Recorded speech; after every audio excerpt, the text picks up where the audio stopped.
Welcome to Guinness book mini blog. আজকে রবিবার, আর রবিবারের স্পেশাল হচ্ছে ইলিশ ভাপা। একদম অথেন্টিক প্রসেসে বানানো, টিফিন কারির মধ্যে করে ভাপিয়েছি। আর ইলিশ মাছ ভাজা।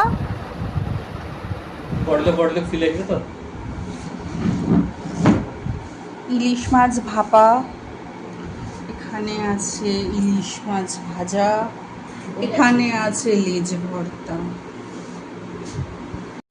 নিয়ে বসে পড়েছি ইলিশ মাছের ভাপা আর ভাত। এখানে আছে এই যে লেজ ভর্তা।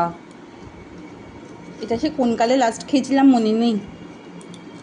এটাকে তো কেমন খেতে হয়েছে, নিজে নিজে বানিয়েছি, বাবা কত কষ্ট করে কাটা বেঁচেছি, দু একবার হাতে ফুটেও গেছে। এটাকে তো কেমন বানিয়েছি।